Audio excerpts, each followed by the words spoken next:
Hey guys and girls, welcome back. This is episode number 005 of the Brotherhood Academy Radio Podcast. And I am Nick, I'm your host, and this is going to be a solo episode. I don't have Paul with me today, which is too bad because I've got a lot of catching up to do with that guy.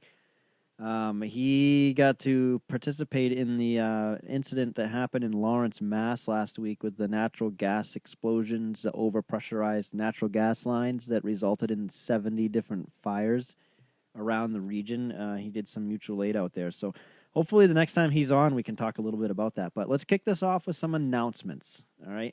The last time we were on episode 4, Paul and I gave everybody a little bit of a homework assignment, and that is we want to know what makes your fire department tick. We want to know what makes your volunteer or on-call or combination fire department succeed with membership retention and trainings and keeping people engaged. So if you can go on to our Facebook page, Brotherhood Academy Radio, send us a private message explaining where you're from, who you are, and what your fire department does to succeed in membership retention and how you guys keep people engaged and what makes your fire department tick. So very simple. So get on there, send us a message, and we'll reach out to you. And we're hoping to meet up with some people that we can have on as guests on our podcast and talk about that and maybe do some social media interaction as well. So the next announcement is going to be we created a Facebook group as well as the page, and it's called Brotherhood Academy Radio. Search for that on Facebook, join the group, and we'll be able to have some discussions on there. It's a better platform for discussions and forums and answering questions, and for people out there who are looking for some help, kind of ask us, hey, what do you think on this? What could we do here better? So check that out. And then we added a resources tab on the website, brotherhoodacademyradio.com. We added a resources tab, and what we'll be doing there is putting free material for you guys. I updated it last, I want to say 2 weeks ago, and I put a file on there. It's an Excel file for driver training. It's a driver training packet that is proven to work. It's something that I created about 10 to 15 years ago in my department. We're still using it today with some changes and whatnot. Obviously, we build upon it and improve upon it. But I took that file and I kind of dubbed it down a little bit to be a little bit more generic, so it's completely 100% editable. If you download it, it's an Excel file, so check that out. It's free. It costs nothing. And then the last announcement is future podcasts coming up.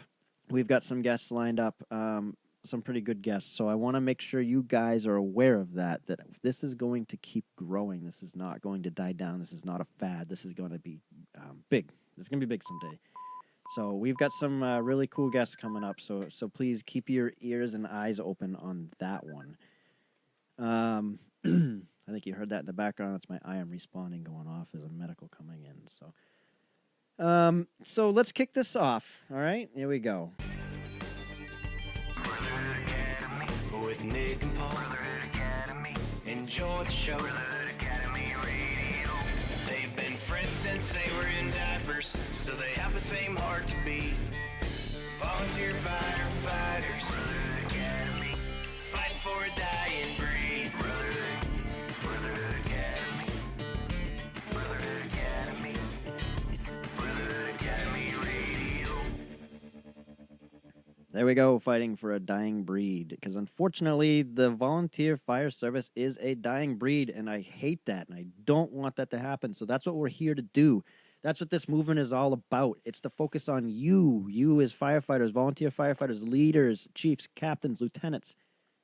What can we do better to make the volunteer fire service succeed so we're not losing members, so we can gain members and gain engagement and interaction and succeed? That's what this podcast is all about. Today I want to talk to you about haters. All right? Kind of a weird word to use, but you see it out there. Haters. Haters gonna hate. All right? How do we ignore them? How do we deal with them? They're everywhere. They're on Facebook. They're in politics. They're on community forums. They're all over the place. They're within our fire department. They're in the industry itself. Everywhere. There's haters.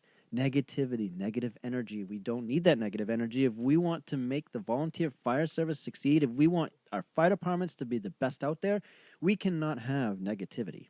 So, a little story. This is one of my biggest pet peeves, and this is when it really, really started. Years ago, I was a fire explorer on a full-time career fire department in Florida. I went to high school in Florida. The day after graduation, I moved back up to Maine. But in my time down there, I was on a full-time fire department. I'm not going to mention any names. I'm not going to mention the department. In fact, the department doesn't even exist anymore, but that's fine. There's a lot of great people down there. I learned a lot down there. I was very happy. I wouldn't trade it for anything. That experience was perfect. I learned so much. When I was back up in Maine, a few years later, I decided, hey, let's go down there. Let's take a trip. I want to see some of my buddies I haven't seen in a few years, and let's see what's going on with the fire department. So I go down there. I go into one of the stations, and you remember, it's 100% career. There's no volunteers down there. It just wasn't the way it was. It wasn't even anything that they knew about. So I walk in and I see one of the guys sitting there. I think he was working on a report, and he says, "Hey, how you been? This and that. We're catching up." And I said, "Yeah, I'm a firefighter now in Maine, and I'm enjoying it. I'm doing some school here, some school there." And he says, "Oh, cool. So you got a job right away?" I said, "No, I'm a volunteer." He goes, "Oh, so you're not a real firefighter?" And it was then that I learned that there are some people out there that just do not get it. They just don't get it. I let that bother me for a while, and that's something we do not want to do. We don't want to let this stuff bother us. We want to find other ways to channel that negative energy. One way to do that is to turn that negative energy into positive energy and step up your game. This should be motivating us. This kind of comment should motivate us to go out there and do even better and to prove them wrong, right? All right, this is not going to be, by the way, this is not going to be a volunteer versus career fire department debate, all right? But there are people out there that will belittle you and will undermine you because you're a volunteer, because you're not getting paid, you're not on a schedule, you're not earning benefits, okay? But I'll tell you right now, I have never, ever in my 17 years of not being a real firefighter, I've never been to a fake fire. That's just something that I've observed. I had to think about it. I was like, God, 17 years of doing this, I'm still not a real firefighter. I'm just a volunteer. I don't think I've ever seen a fake fire. I'm pretty sure all the fires that I've been to were real. So none of the fires burn any hotter on a career department than they do in a volunteer department. There's my rant, okay? There's my rant, okay. So how do we deal with that? Turn that negative energy into positive energy for yourself and step up your game. Focus on improving you and your journey and why you're doing it. And don't worry about what the others are thinking, because honestly, I think half of them don't even understand it's a job. It's a job to them. They go to work, they do their job, they go home, and they hang out with their family. But us, you are leaving your family to go serve your community, risk your life for little to no money. And it takes somebody like us, like you, to make that happen and to make that survive, because we want to do it. Do not let anybody tell you that you're just a volunteer and that you're not a real firefighter, because you're doing it for your community. You're doing it for you because you want to do it. It's a fact that the volunteer fire service is saving billions of dollars per year. Billions. And a lot of that savings is coming from our own pockets. We are paying for our trainings. We are paying for the gas to get to and from the fire station, to and from the calls. We are using up our personal time. We're leaving our jobs, most of the time unpaid, and we're leaving, most importantly, our families, dinners, children's events, sports games. We're leaving all of that to go serve our community because the tone's going off and someone's got to answer that call. So remember that. Use that to increase your motivation to do even more and to enhance your fire department, to improve your fire department and make it the best that it can be. Think of yourself as a dedicated, well-trained firefighter willing to drop everything for your community. Because honestly, that's exactly what we do. Drama and negativity is everywhere. And we need to learn how to deal with it. We need to remember that the negative energy can go one of two ways. It can snowball, because I've seen this happen. Negative energy spreads so quickly. Misery loves company. So we can either help it spread, or we can stop it in its tracks and turn it into positive energy. Remember that. Positive energy. We need to be more positive. We need to set that pace on our fire departments for that positive energy, because that is one of the biggest things we are going to need in order to survive, in order to keep our department flourishing. We need that positive energy. And it starts with you. It starts with us. If you're a leader, if you're a chief, captain, lieutenant, if you're a driver, if you're a firefighter, if you're an explorer, auxiliary, it starts with all of us. Positivity must prevail over the negativity. We do not need it. There's enough of it coming in from every other direction. Another story on how people go out of their way to show the negativity and to bring people down to their level. My wife and I do a side business. We create beautiful things out of reclaimed wood, things like signs, home decor, and whatnot. We also make cornhole boards. We don't use reclaimed wood for that. We can if it's requested, but we have not yet. In fact, our cornhole boards are made with the best quality materials that we can get. They're built with the best tactics, I guess, the best means. We use pocket holes. We don't just take the rails with 2x4s and screw them in the side to make a square and put a piece of plywood over it with a hole. That's not how we do it. We use 1x wood. We use premium wood. We use pocket holes to hide the hardware. We put a lot of effort and a lot of money into making these boards. We hand paint the graphics. We're not using decals. We're actually painting the graphics. We design them ourselves and we paint them ourselves. We charge $250 for a cornhole set. To us, that's a fair price. Well, we posted a few examples up on the marketplace on Facebook. We all know what that is. If you're on Facebook, you know what the marketplace, because that's the huge thing right now. It's what everybody's doing, is selling their junk on Facebook.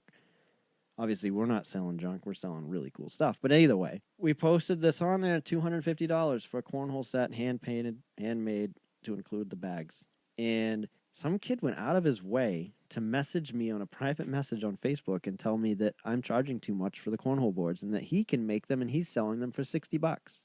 I could have started something with him. I could have, argued with him and debated with him. But I simply told him, hey, thank you for the input. I really appreciate it. But our materials alone cost more than $60, and we would never make money on it. We would lose money. And I quickly explained to him that everything we do is handmade. We use the best materials. We're not making just your regular old cornhole boards that you see at the pub, at the bar. We're making quality, high-priced, high-quality cornhole boards. And we're selling them. And that's what I made sure to tell him. We're selling them for that money. So don't come on here and waste your time and waste my time telling me that I'm charging too much.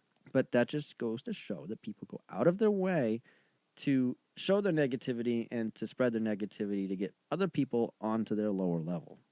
So if we use that lesson, use that example in the fire department and the fire department that you're serving on, don't be that person to spread the negativity. Be that person to spread and create positivity. Don't be that person that takes the negativity to heart and gets down about it and down and out. Take that negativity that's handed to you and take that energy and turn it into positivity.